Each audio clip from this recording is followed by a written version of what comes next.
Today I'm working in the depot workshop, trying to get some work done on multiple projects.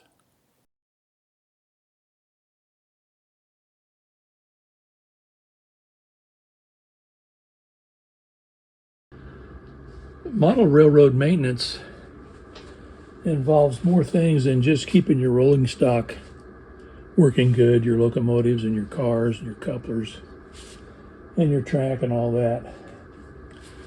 But I have also been noticing that some of our trees look a little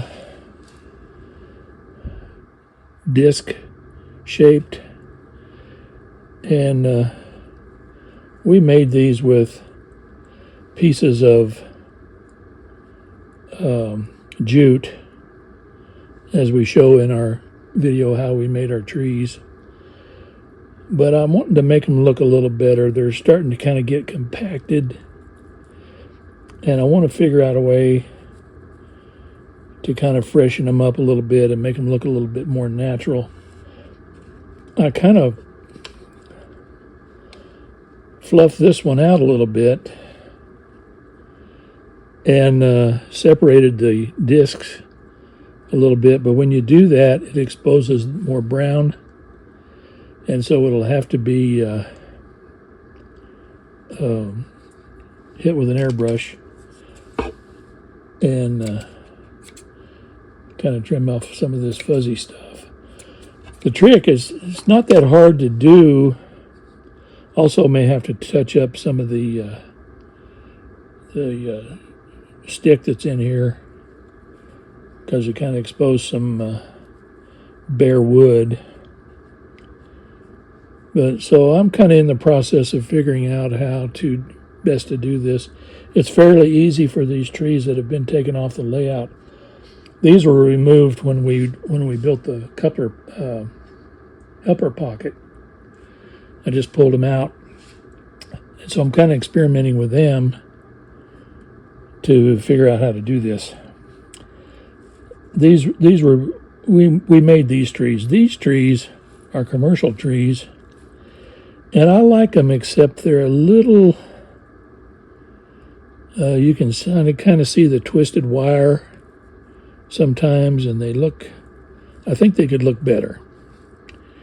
And probably what I'll do with these is just hit them with a little hairspray or something, and flock a little needle material on there or something to kind of hide that see-through effect that they have. You can kind of see through them a little bit. So I think these are going to be pretty easy. The trick is going to be, how do we do this and fix these trees? There's about 4 of them on the layout. How do I do and fix them, touch them up without having to remove them? I really don't want to remove them. I would like to leave them in place, if at all possible, and kind of fix them that way. So we'll see how this goes.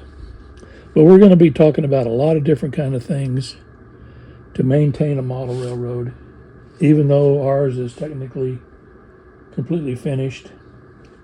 It still takes a lot of maintenance to keep everything looking fresh and working good. Let me see if I can spin around here.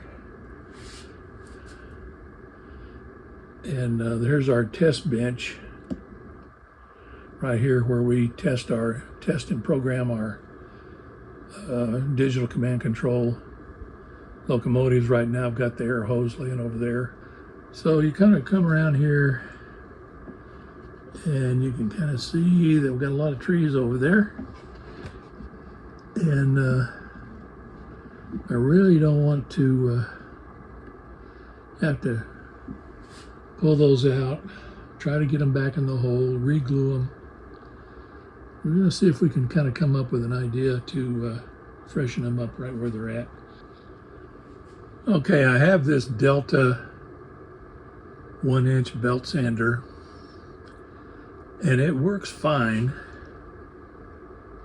but it sure is noisy. Let me turn it on and show you.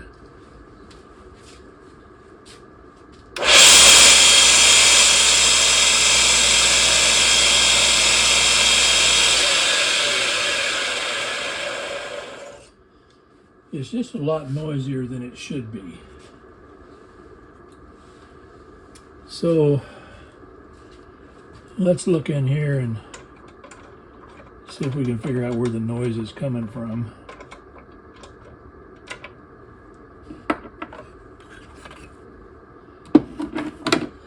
Take the belt off. And I'll run it without the belt and see how loud it is.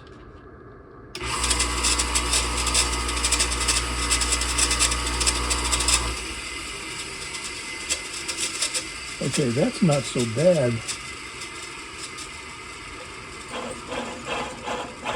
Sounds like the noise is coming from these bearings.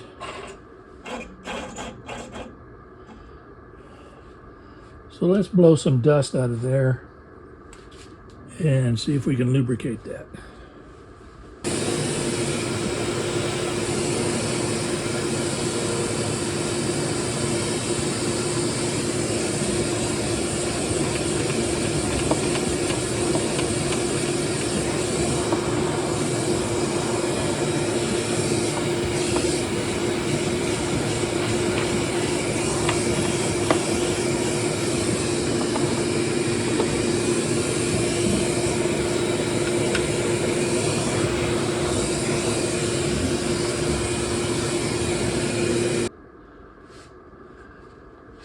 I have some lubricant that I have found to be very handy over the years,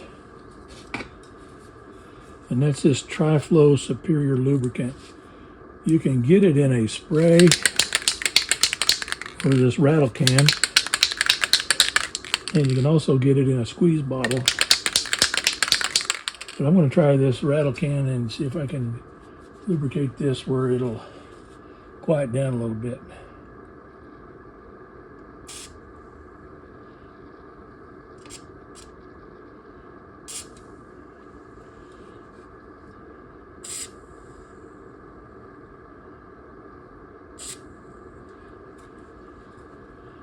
Try to get some on both sides.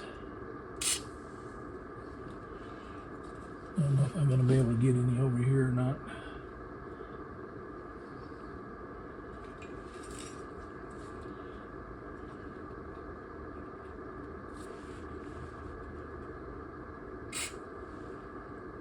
See what that does.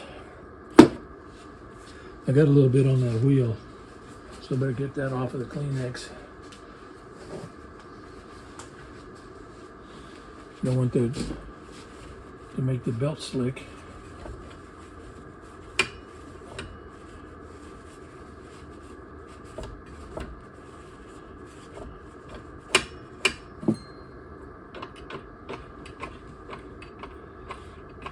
Doesn't spin very freely.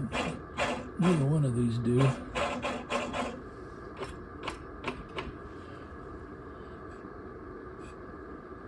Bearings feel a little rough. They may be too far gone to do anything with.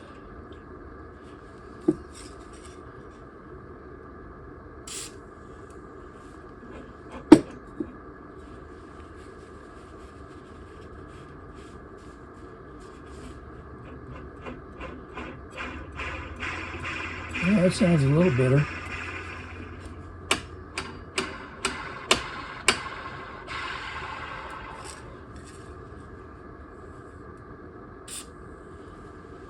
Might just be really dry. Yeah, that's spinning freely now.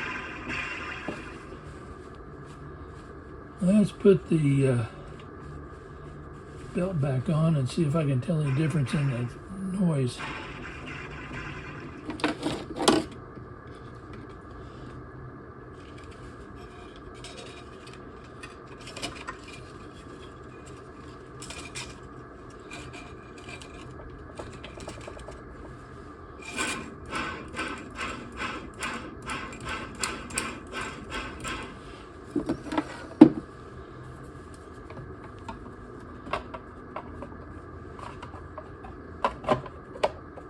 I don't know if those are ball bearing, or I would think they would be.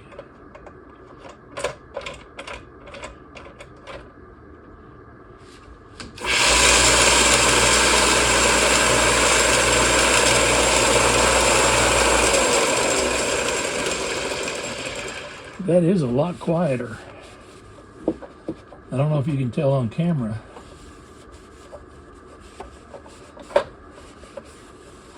But that's a lot quieter. I couldn't stand to run it without my hearing protection. I used this hearing protection to run it before because it was so loud. And now it's not bothering me.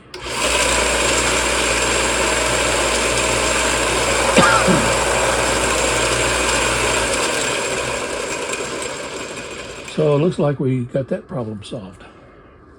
Another little maintenance chore that I have to do is changing the filter in this spray booth. I really like this spray booth. It works really good. But every once in a while you need to change the filter. And what I do is I take my old furnace filters. We have a furnace out here in the depot. And I take my old furnace filters out and kind of blow them out a little bit. And then I cut them down.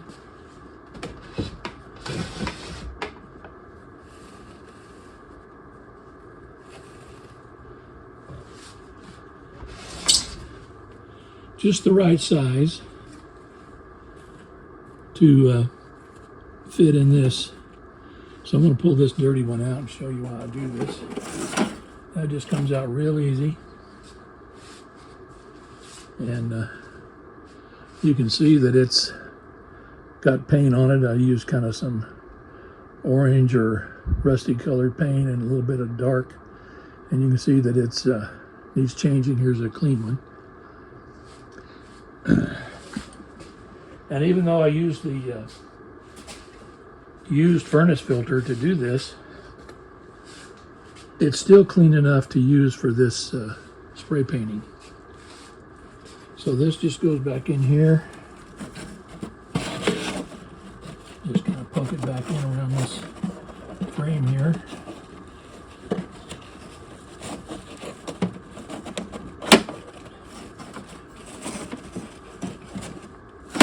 I get the corners tucked in. And that's good. I'm ready to go again with a clean filter. Reusing the furnace filters also saves cost of buying a special filter for this spray booth and get final use out of these used furnace filters and use them to filter out the paint. And I've got this set up to where when I turn it on, it goes out the back, goes through a tube and vents outside. So all the fumes and everything are pulled out, which really doesn't matter because I'm using water-based paints anyway. But it's just nice for it not to fog up in here and everything when I'm painting. So it's nice to have that suction to take it out. This is a window air conditioner that we use to cool the depot down during the hot weather, and I've had it a couple of years, but it has developed a leak in the Freon, and about midway through this summer it started freezing up. So that's another routine maintenance thing that I'm going to have to do, because this is going to have to be replaced. Nobody works on window air conditioning units. At least I can't find anybody here in Amarillo that does. And so I found a good price on a replacement air conditioner that's actually more powerful than this one. And it's on its way. It'll be here in a few days. And we'll just change that out and we'll have a new air conditioner. But it's always something. Around the corner behind that white shelf unit right there is where our furnace is. And so since we're in September now, and while I'm putting that new air conditioner in, you would think I wouldn't need an air conditioner in the fall, but we got temperatures predicted the next 10 days as high as 90. So it's not cooling off down here very good yet. But I want to get the furnace ready, check the filter, and make sure it's kind of cleaned out and spruced up a little bit before the heating season starts. But right now, on in a couple of days, we'll have the new air conditioner, and we'll film taking that out and changing it out, and we'll show you how we do that. The trick is not damaging the layout, because it's right directly over that corner module there, and so it has to be done with some finesse. I did get the new air conditioner put in. I was going to film the installation, but it started raining and we had to hurry up and get it done. So we got it in, and still have a little bit more caulking and stuff to do around it. But it's in and it's working real good, and it's much quieter than the old one and much more powerful. So it's going to be a good addition to our depot out here. And hopefully it'll last a long time. This is the small room that we have, and in here we don't have photorealistic backdrops. We have a painted backdrop, which is just a smooth floated out drywall wall. But right here we have developed a crack. Now there's a window there, and we boxed up and covered in all of our windows because we knew we were going to be making videos, and we don't want any natural light coming in. Plus, we didn't want any interruption in the backdrops.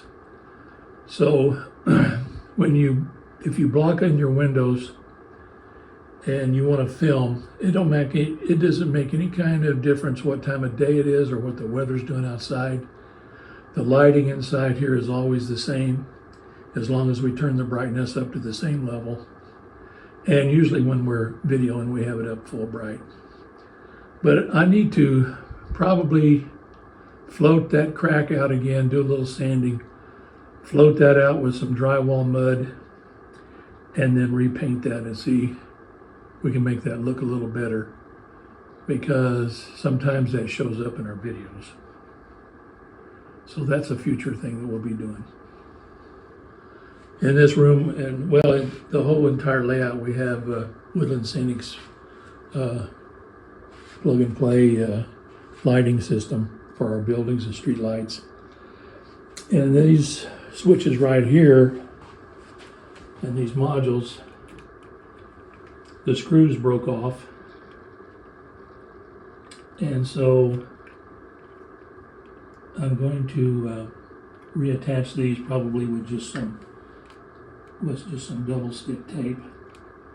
I had some on there before, but it has given out and needs to be changed, and so reattach these and make them secure again. And but there's always some little thing like this that needs to be done, and if you don't stay on top of things, you just get to where you have a lot of stuff to do, and it's a big problem. But if you just kind of keep up with it, do things as they pop up, you can hopefully stay ahead of the game.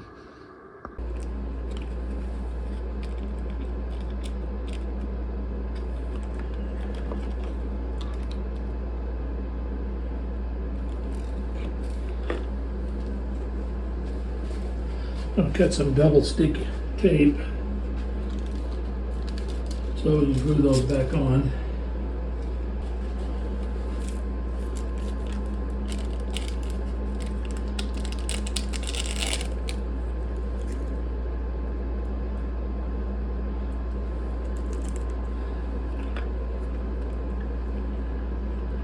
Let's see, I gotta get this one off first.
All right, that should work. Recently, I have repainted all the fascia panels, and they look real nice now. And then I added some more shelf units, and they are really handy. Nice place to put your iPad or your drink or your phone or just anything. We even have some skewers there for uncoupling. And so we have 6 of these shelves throughout the layout space, and they come in very, very handy.